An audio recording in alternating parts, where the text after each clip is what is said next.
múscula, né, ela nem sempre, ela mesma trabalha com o conceito de força. Quer dizer, a força vale ter uma certa... Depois eu dou um problema para vocês. Estudem a dinâmica, o movimento de um elétron no campo magnético. O cara vai fazer o quê? Vai botar mx2 pontos igual a EE mais QVB? Ou ele vai botar menos h cortado ao quadrado sobre 2m laplaciano mais fi, psi igual a x? Ou ele vai colocar I gama mi dmi, ele vai usar o quê? Vai usar a lei de Newton? Vai usar a equação Schrödinger? Vai usar a equação de Dirac? Ou vai usar a eletrodinâmica quântica? Eu tenho um menu de 4 coisas para fazer. Então, problema: estudar o movimento de uma partícula em campo eletromagnético. Claro, se eu estou fazendo física 1 e 2, eu não vou usar a equação de Schrödinger nenhuma. Mas se eu agora tenho 50 anos de idade e me perguntam isso, eu vou perguntar: bom, mas o que eu vou usar? Qual é a física que eu vou usar para descrever? É essa lei? Vou usar relatividade? Vou usar vou usar dPmi d tal igual a E Umi F mini, que é a versão relativista dessa lei? Vou usar a equação de Schrödinger? Vou usar a equação de Dirac? Ou vou usar a eletrodinâmica quântica? Eu tenho um menu de 5 possibilidades para descrever o elétron no campo eletromagnético externo.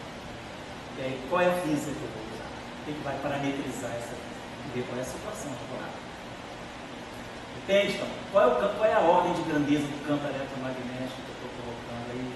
Se esse campo é variável no tempo, qual é a frequência dele?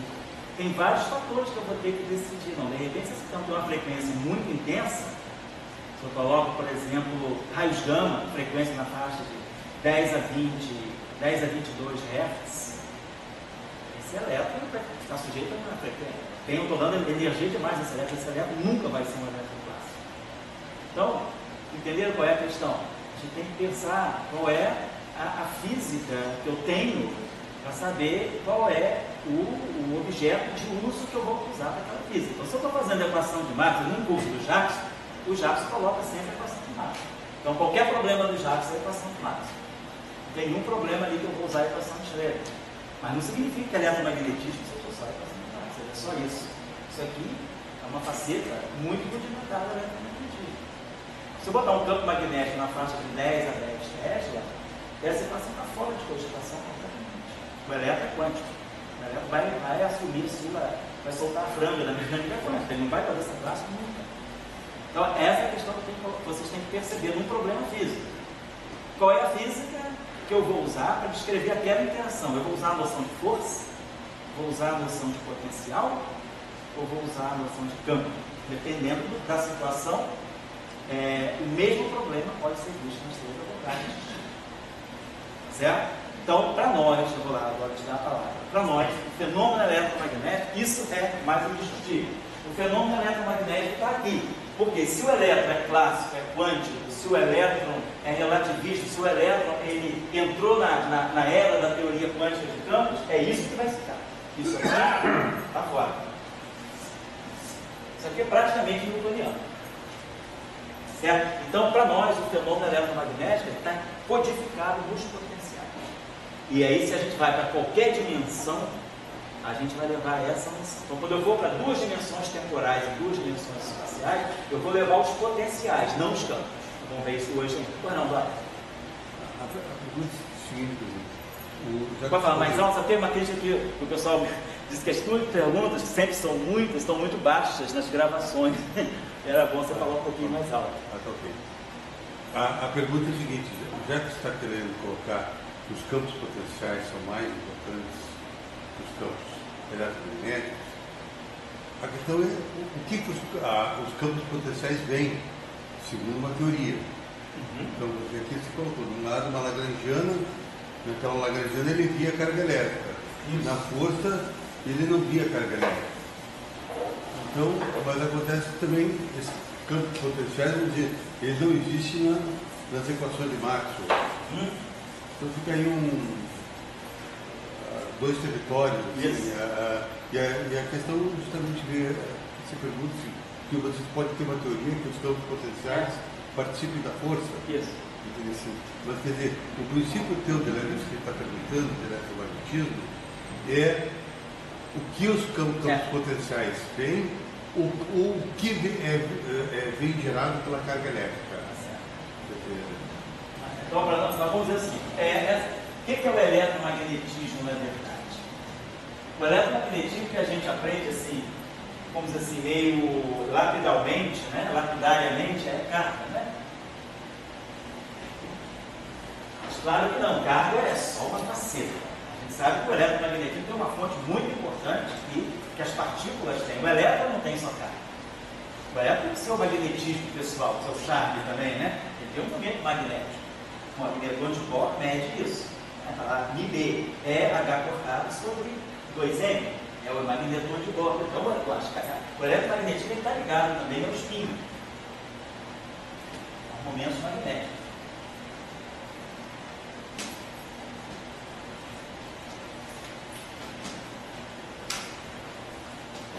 Está lembrada da mecânica quântica, se uma partícula quântica tem o spin S, né? O momento magnético dessa partícula é a razão giromagnética vezes o magnetron de Bohr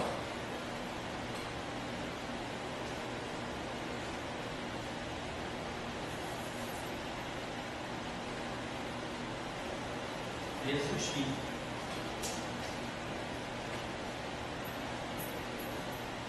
Então, o H cortado eu já tirei aqui do spin, né? Então, estou colocando o spin que vai ser unidade semi-inteira ou inteira já está cortada, né?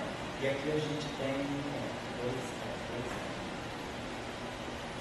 Então, a gente tem o magnetron de Bohr aqui. Então, isso aqui, qualquer partícula com spin e com carga, ela tem momento magnético. Então, ela gera. Então, ela tem, isso é importante para a geração de campo magnético. Então, o magnético não é só a carga que gera. Spin também gera.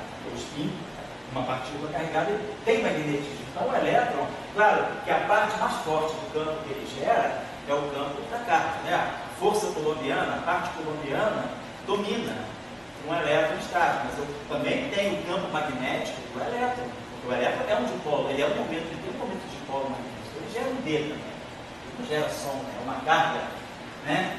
Uma carga na origem, ela gera o famoso campo E sobre 4 pi epsilon 0 R2 R chatela, mas isso é só uma parte, ela tem carga, e se ela tem spin, ela tem momento magnético, ela não gera campo magnético. Então a gente tem o eletromagnetismo é carga, é spin, do ponto de vista da matéria. Então a matéria, ela traz essa contribuição, que é o eletromagnetismo. Uma parte para o neutrino. Neutrino não tem carga elétrica. O neutrino é neutro. Ele tem spin. E o neutrino não é sozinho no universo. Ele interage pelo modelo padrão. O neutrino, ele troca informação com o elétron pelas interações práticas. Né? Quando o nêutron decai um próton, um elétron e um antineutrino do elétron, esse elétron que está aqui, esse elétron e esse neutrino são o setor de elétrons do decaimento fraco. Então o elétron e o neutrino, eles têm uma interrelação. Então o neutrino, ele pega um certo resíduo do magnetismo do elétron. Apesar do neutrino ser neutro, o modelo padrão mostra que ele adquire por efeitos quânticos, aí é um efeito puramente quântico, ele adquire um momento magnético que é cerca de 10 a menos 10 vezes o momento magnético do elétron, que é o magnetron de Bohr. Então, o magnetismo do neutrino é cerca de 1/10 de bilionésimo do magnetismo do elétron, mas ele está lá, e nós temos precisão para isso. Nós sabemos hoje que o fenômeno eletromagnético ele é altamente preciso. A precisão do fenômeno eletromagnético está nesse resultado aqui, que é o chamado razão giromagnética do elétron, né? Nós todos sabemos que a razão giromagnética do elétron é 2, não é 1. Né? Então a equação de Dirac mostra isso. Basicamente a gente não consegue ver isso só quanticamente. Então a razão giromagnética do elétron, esse valor aqui que é calculado pela mecânica quântica relativística, esse valor aqui é zero. Então a equação de Dirac, ela prevê G igual a 2, já é uma grande aproximação.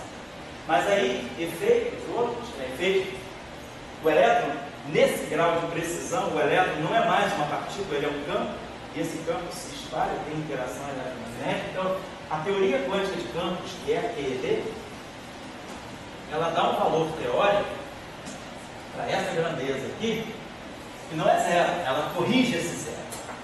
O valor que ela dá aqui é 0,001.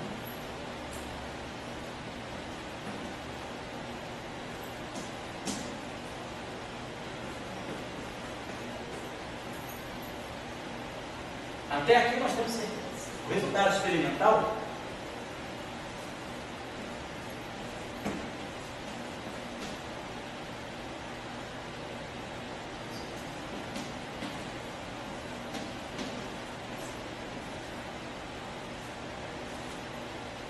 olha onde está a diferença. 1, 2, 3, 4, 5, 6, 7, 8 pontos. A diferença começa na 10ª casa decimal. São duas partes, é praticamente 200, praticamente 200 em 10 bilhões. Então, é uma parte muito boa, quer dizer, 2, né? Praticamente 2 em 10 bilhões de precisão dessa medida. Então, na eletrodinâmica, no fenômeno eletromagnético, nós temos medidas de alta precisão. A teoria e o experimento batem até a 9ª casa decimal. A diferença começa só na 10ª casa decimal.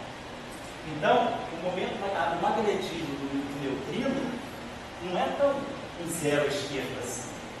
É 10 a menos 10 magnetrons de próton. Então, o neutrino é 10 a menos 10 vezes menos magnético que o elétron. Mas ele tem magnetismo. Então, ele também é fonte do campo magnético muito tênue. Ele se acopla com o campo magnético. Se ele tem momento de polo magnético, ele percebe essa interação. Né? Então, temos que pensar que o eletromagnetismo não é só tem carga e tem eletromagnetismo. Não. Se tem spin, e vai depender do tipo de interação. Tem objetos que têm spin, mas não vão ter magnetismo de jeito nenhum. O próprio fóton tem magnetismo. Hoje a gente sabe estudar as propriedades paramagnéticas. O fóton não é um objeto destituído. Ele não tem zero propriedade magnética. Ele tem carga nula. Ele é neutro. Então, ele não gera campo pela sua carga. Mas o fóton, ele tem mínimas propriedades magnéticas. Ele tem um magnetismo próprio. Então, o magnetismo, então a interação eletromagnética, que é a interação do campo magnético com a matéria, ela começa a ter também origem aqui no spin, obviamente. E aí a questão é, como é que esses objetos se acoplam com o quê? Um campo E e um campo B. Entende? Então, esses objetos, eles preferencialmente se acoplam com um fio lá. Então, para nós, a interação eletromagnética é a interação. O fóton, para nós, quando a gente fala, existe um fóton que se propaga transversalmente, a onda eletromagnética caminha livre no espaço com um vetor de onda e campos E e B ortogonais em direção do movimento. É assim que a gente tem modelinho que a gente fala da física 4, a gente faz com E e com B. Na verdade, esse modelinho aqui é feito com A. Na verdade, o fenômeno eletromagnético não tem potencial, a radiação eletromagnética ela se propaga com φ igual a zero. Ela se propaga com um vetor A, que é ortogonal à direção de propagação. Então, no plano onde eu tenho E e B, na verdade, eu tenho potencial vetor. O potencial vetor, ele vai estar aqui, nesse plano, e ele se propaga ortogonalmente. Então, isso nós vamos falar ainda hoje. Tá? Então, para nós, essa discussão toda antes do intervalo aí, é que para nós vamos assinalar o fenômeno eletromagnético nos potenciais. Nós vamos ver que, inclusive, algumas equações do eletromagnetismo, elas não se escrevem só com os campos, elas se escrevem também com os potenciais. Eu vou colocar aqui a primeira equação que a gente vai começar estudando, que já é o primeiro passo além de Maxwell, que é a chamada eletrodinâmica de Maxwell próprio.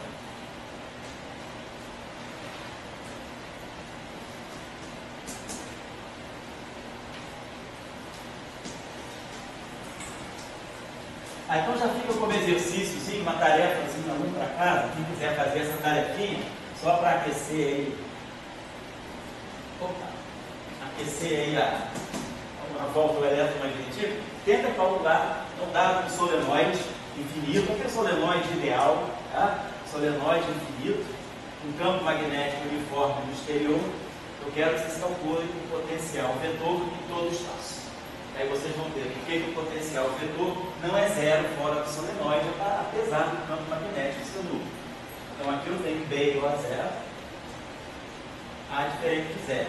E é isso aqui que gera o chamado efeito Aharonov. Bom, vamos já falar. Quem quiser dar uma lida também, dá uma lida. O que é o efeito Aharonov? Bom, como é que ele aparece na experiência de difração de elétrons no sistema dúplo. É um experimento quântico, tá? Mas que revela um aspecto físico do potencial vetor lá. Campo magnético não significa nada no efeito Aharonov. Então, essa equação, vou acabar aqui, vou descrever essas equações e vou dar um intervalo. E aí a gente calibra tudo para 15 minutos depois. Eletrodinâmica de Maxwell. Então vamos lá, nós sabemos que a eletrodinâmica só é divergência de E.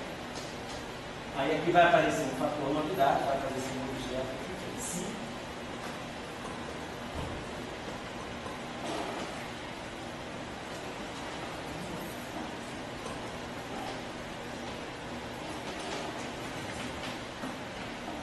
Usando sempre as equações do sistema UPA-PKS, tá? Essas conversões do sistema eletromagnético tem lá no apêndice do livro do Jackson. Isso é uma coisa excelente do livro do Jackson. O dicionário de conversão do sistema gaussiano, do sistema natural, do sistema Heaviside, do sistema... esse tem um monte de sistema eletromagnético. Aí o Jackson tem um apêndice excelente para isso. Tá?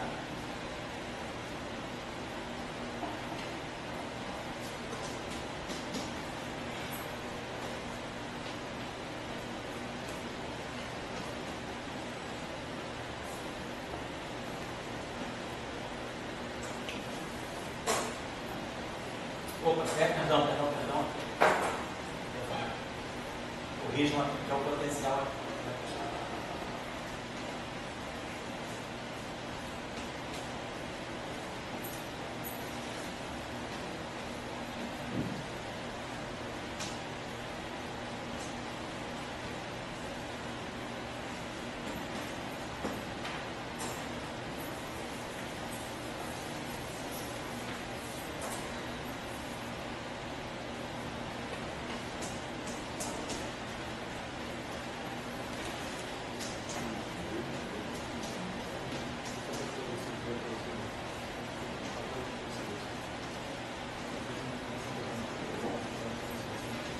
Então essas chamadas são chamadas equações de Maxwell próprias. Se o psi é igual a zero, a gente vê que a gente ganha as equações de Maxwell ordinárias, né? As equações de Maxwell no regime macroscópico.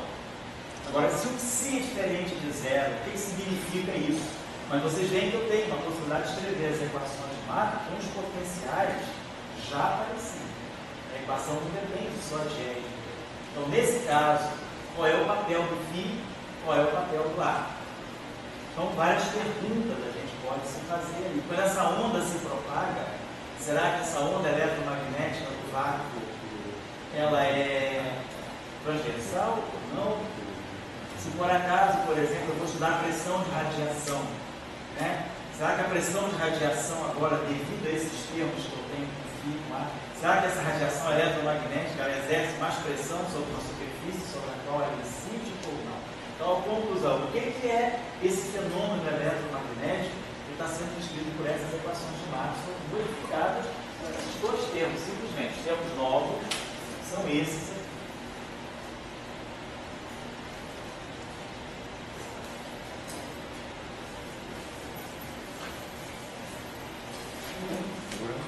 Tá? Vou dar um intervalinho agora, são 10 para 6, vou dar um intervalinho até 6 e 5. Tá? Vocês darem uma descansadinha. Pois não. Você está fazendo uma pergunta? Fala aí. Isso é uma questão, a gente pode fazer muitas definições, mas isso é uma questão clássica, digamos que você só gera radiação eletromagnética se você tiver carga elétrica oscilando. Não. Isso aí é o João e Maria, o João quando é pequeno, isso é verdade. Papai Noel, tem mais coisa que isso. Isso é a fonte mais forte de campo eletromagnético. Mas se eu tiver uma partícula com spin, se ela tiver momento magnético, e ela começar a também oscilar, ela vai gerar uma radiação ao momento magnético. Então, o momento magnético começa a ser fonte. Não é só a carga O eletromagnetismo, a parte mais substancial dele vem da carga. A radiação produzida pelo efeito da carga oscilante é muito maior do que a radiação produzida pelo efeito do momento magnético. A própria onda eletromagnética é assim, é igual a CD. A onda eletromagnética, o campo elétrico, ele é C vezes maior do que o campo magnético.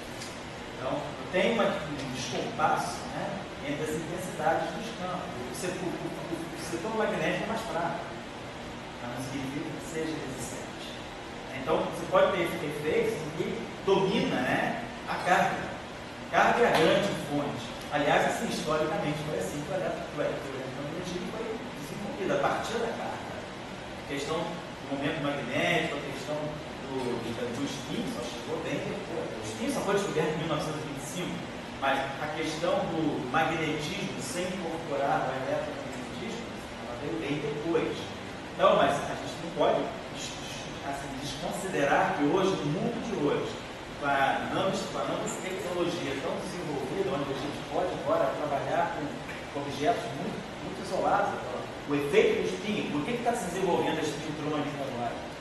Porque a gente começa agora a ver o papel do spin na interação eletromagnética.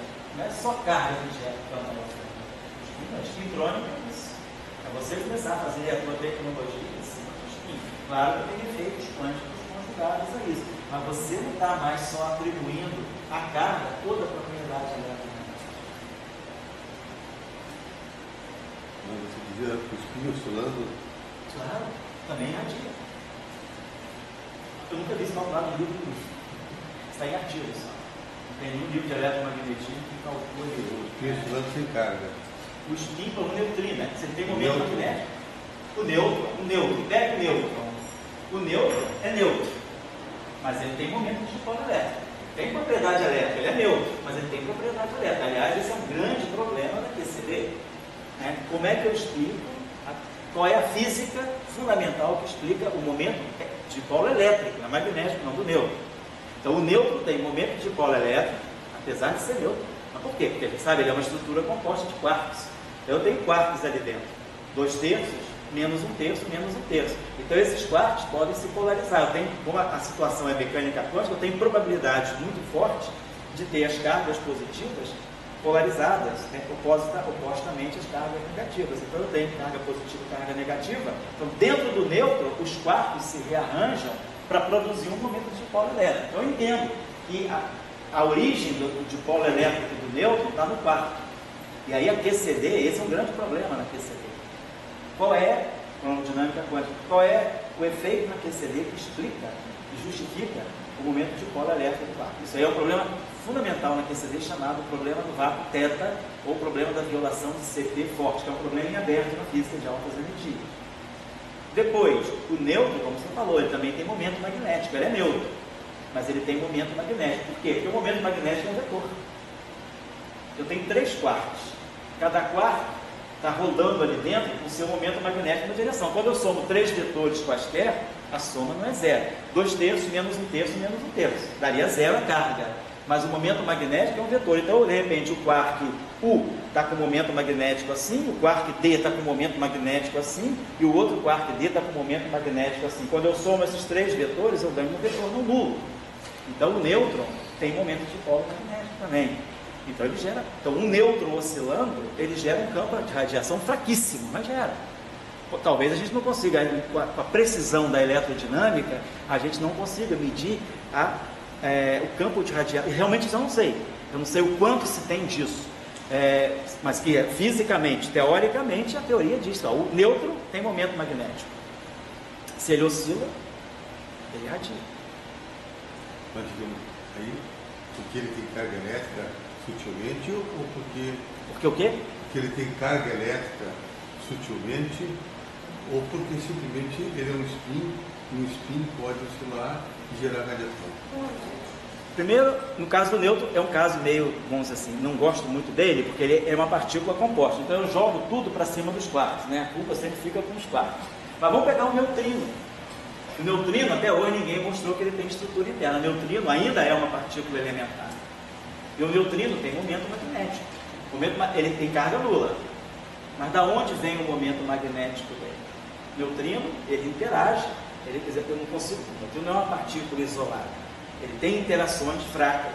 A interação fraca, que a gente sabe hoje que a interação fraca, ela não está desapartada da interação eletromagnética. No modelo padrão, né, teoria eletrofraca diz isso. Qual é a origem do eletromagnetismo? Nós vamos ver isso aqui no curso, quando a gente fizer o mecanismo de Higgs, a gente vai entender da onde que vem o campo do fóton e da onde que vem o campo do D0, então, do Z0. Então, a interação eletromagnética, ela está entrelaçada com a interação fraca até uma escala de 246 Hz.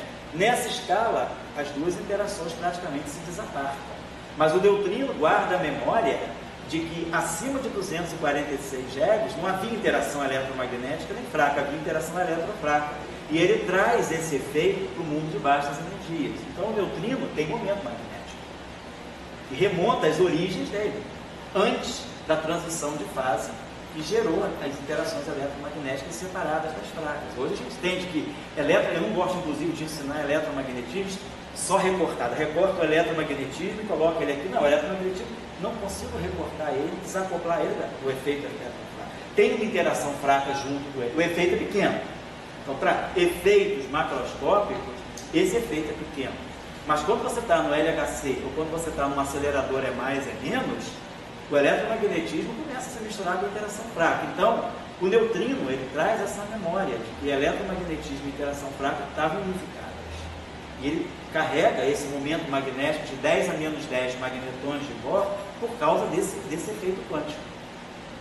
É um efeito quântico, ele adquire por efeito quântico um momento magnético pelo acoplamento que ele tem com os elétrons.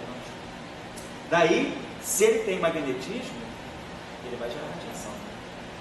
Claro que o eletromagnetismo clássico, você abre o Jackson, ele só pensa em cargas oscilantes. Por quê? Porque você está numa região macroscópica. Você está trabalhando com campos eletromagnéticos, com oscilações também. Você não bota um elétron ali para oscilar com uma radiação de 10 a 20, com uma frequência de 10 a 18, 10 a 20 Hz. O elétron está oscilando ali, está oscilando com 10 a 12, 10 a 13 Hz. Ele está na faixa da micro-onda, no máximo microVD. Então, basicamente, ele gera uma radiação por causa da carga. Mas se você colocar esse elétron numa faixa de radiação, conseguir botar um elétron para oscilar na onda de uma radiação gama, a radiação emitida devido ao spin dele, ao momento magnético dele, vai começar a ser fortalecida também. Eu diria que o fóton também. O fóton também tem magnetismo. Se quiser, as duas referências para vocês estudarem. Quais são as propriedades magnéticas? Claro, o fóton, aí a dissipação é um pouquinho diferente, né? Até que ponto que tem. Agora, o que significa fazer oscilar um fóton? Então, isso é uma coisa, eu não sei nem tecnologia para isso. Mas, vou dizer, o fóton, ele tem propriedade magnética. A radiação eletromagnética do fóton não é só a parte, não é neutra, no sentido de que ele não tem carga, ele só carrega. Ele também gera um magnetismo. Ele não gera carga, mas ele gera magnetismo. Ele tem momento de, ele tem spin. O spin do fóton é 1. Mas ele não tem carga. Então vocês podem pensar, bom, se não tem carga, não tem momento magnético. Afinal de contas, o que a gente aprende na mecânica quântica é que o momento de dipolo magnético, ele é a razão giromagnética, chamado fator de Landé, a carga, o H cortado, a massa. Beleza? Aqui tem um fator 2N, eu não tinha colocado esse 2, tem um 2 aqui. A massa, quanto maior, mais passiva a partícula, menor o magnetismo dela. Então, por exemplo, o momento de dipolo, o momento magnético, né, do próton é bem menor, é cerca de 10 a 3 vezes menor, porque a massa do próton é 10 a 3 vezes maior do que a massa do elétron, praticamente. É um GeV contra 0,5 metros, 3 ordens de grandeza praticamente. Então, o momento magnético do elétron do próton seria 10 a menos 3 magnetões de Bohr por causa disso aqui. E aqui o spin. Esse aqui é um número inteiro. Esse aqui é um inteiro a inteiro. É 1 no caso do fóton e é meio no caso do elétron. É um meio de H cortado. Então, o H cortado catalisado. Isso aqui é um magnetão de Bohr. Então, a gente sempre pensa, bom, para ter um momento magnético é preciso ter carga e massa. Então, o elétron tem carga, o elétron tem massa. O próton tem carga, o próton tem massa. O neutrino não tem carga. A massa do neutrino é aproximadamente zero. No modelo padrão, o neutrino tem massa nula. Mas numa física, além do modelo padrão, a gente hoje sabe que o neutrino tem massa. Ninguém nega a massa do neutrino, mas o modelo padrão não trabalha com o neutrino massivo. O neutrino massivo é um fenômeno de correção. A massa do neutrino é uma correção além do modelo padrão. A gente sabe que o neutrino tem uma pequena massa. Agora ele não tem carga. Se a carga é zero, aplicação de fórmula, é prova de vestibular. É igual a zero, B igual a zero. Aí o cara se dá mal. É igual a zero, mas B não é igual a zero. Porque isso aí não é verdade. Isso aí é só o efeito, a primeira aproximação. Aqui, isso aqui é corrigido por outros efeitos quânticos.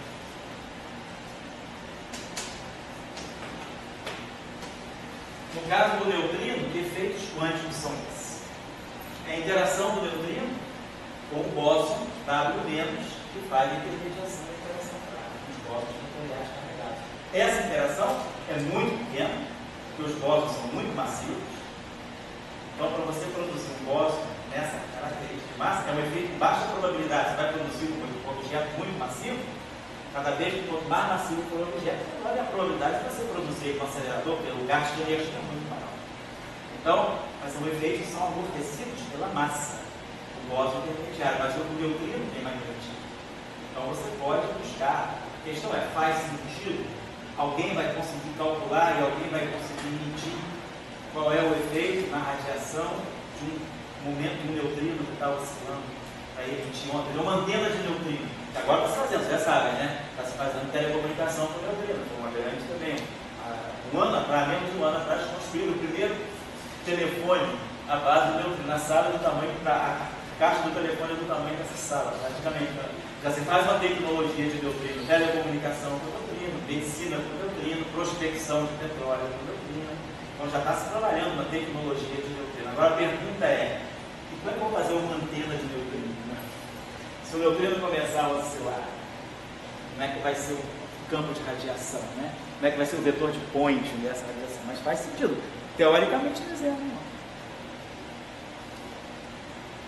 Você diz que sempre que tivermos um lado direito da equação da gente é igual a clica ali. Sempre que você tiver um rho, seja carga elétrica ou outro, dependendo do próprio campo, você diria que esse rho, dependendo do próprio campo, vai gerar radiação. Está aqui, ó. Vocês imaginem, aqui não é o caso, né? Vou dar um outro exemplo depois, de uma eletrodinâmica onde fica bem claro que a propriedade magnética automaticamente. Então, você imaginar uma carga eletrostática que gera campo magnético também. Então, eu tenho um campo magnetostático gerado por uma carga estática. Você viola aquilo aí, né? Vai ver como é que isso pode acontecer. Não viola, é efeito de não linearidade, por exemplo. Então, tem muitos efeitos eletromagnéticos interessantes. Eu acho que para a gente entender tudo isso, a melhor coisa é focar nos potenciais.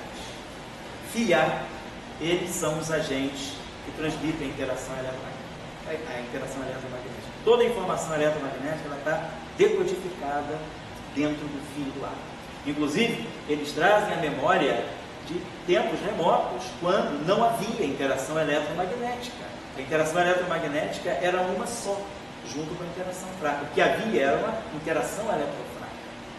Houve uma transição de fase no universo, nós vamos estudar aqui pelo mecanismo de Higgs, e aí, numa certa hora, numa escala de energia de cerca de 246 GeV, que já é uma escala de energia plenamente acessível pelo LHC, o eletromagnetismo e a interação fraca se desacoplam, e aí a gente sabe exatamente para onde vai o fóton, para onde vai o Z0, para onde vão as correntes carregadas, para onde vão as correntes neutras. As correntes neutras foram descobertas em 73, também no laboratório do CERN, uma experiência chamada Gargamella. Então a gente começa a ver que a interação eletromagnética, ela não é essa rainha toda ali, o eletromagnetismo é tudo, né? O eletromagnetismo ele é parte da interação eletromagnética. Claro que nesse curso aqui, a gente está interessado em reportar o eletromagnetismo. Quer dizer, o Jackson faz sentido? Faz. Né?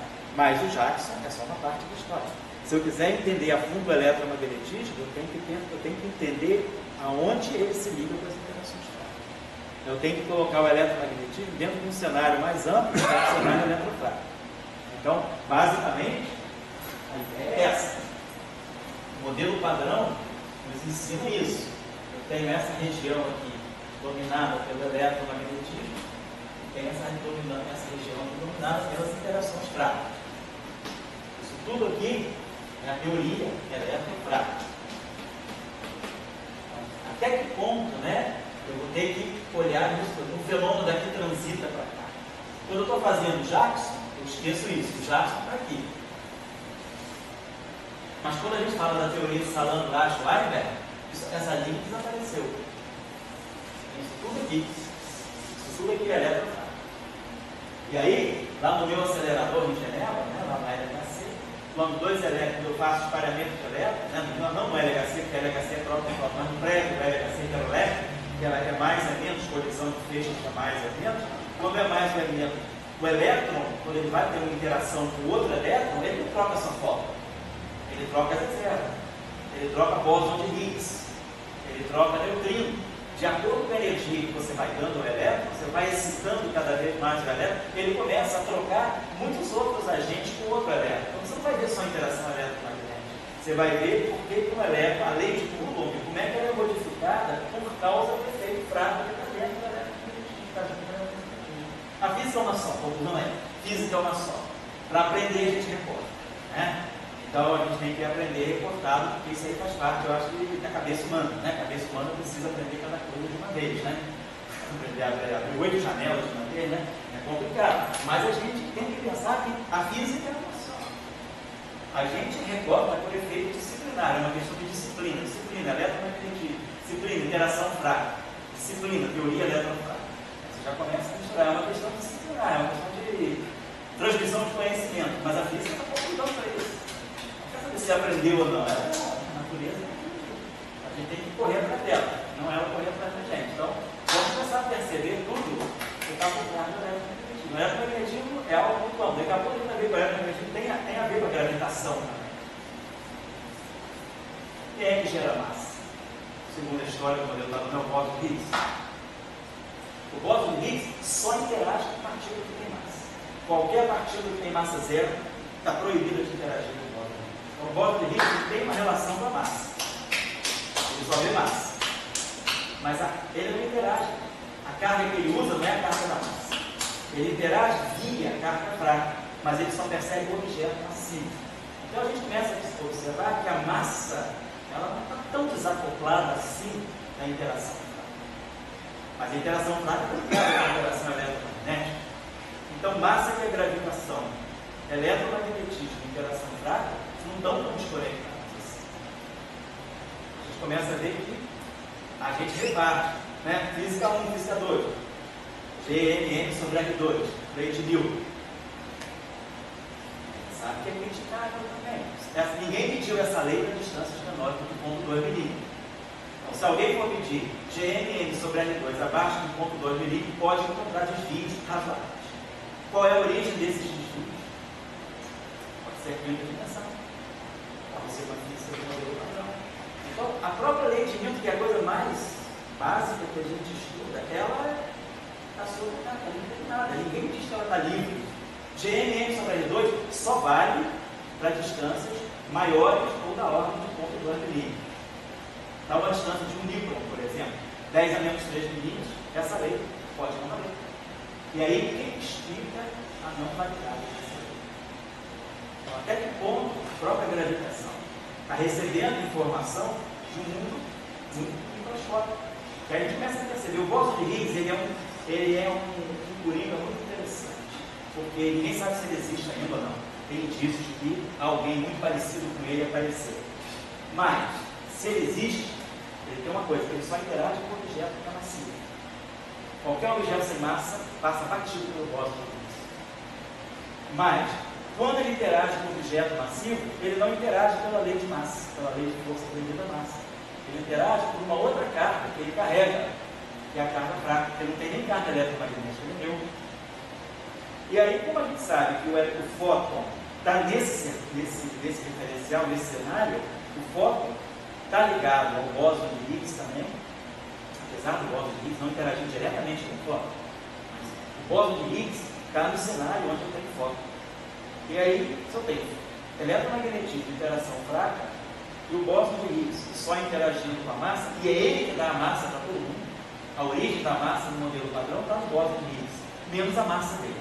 A massa dele não é gerada pelo mecanismo que ele usa para gerar mais massa. Ele é o único cara que traz a sua massa de uma outra forma, mas ele gera massa para todo mundo. E aí, massa, carga, interação fraca está tudo junto. E aí os quartos também têm interação fraca e interação nuclear. Então, cara, ó, está tudo num caldeirão só. Interação eletromagnética, interação fraca, interação forte, interação gravitacional. Então, essas interações devem ter uma origem diferente. Tem uma hora que era uma só. E que a natureza foi escrutando todas essas. E aí o eletromagnetismo é isso. O eletromagnetismo é um mensageiro de uma era remota, onde a física era uma só. É isso que a gente tem que começar a buscar todos os lugares onde o eletromagnetismo pode revelar essas facetas da natureza. Essa que mais ou menos é o plot do nosso curso. O enredo do nosso curso é isso. Claro que as equações de Marx são apenas um pano de fundo, né? Ninguém vai deixar de aprender vetor de point, né? Ninguém vai deixar de aprender tensor de movimento, ninguém vai deixar de aprender radiação de uma carga acelerada. Mas o eletromagnetismo é bom porque ele conta uma história, né, que vai muito, né, além, quer dizer, tem muita vida além do eletromagnetismo. Tá bom? Trabalhar isso, eu já deixei vocês cansados demais, assim, então a gente toma 6,5, tá bom? E aí eu faço 6,5, 7,5, e está todo mundo cansado, tá certo?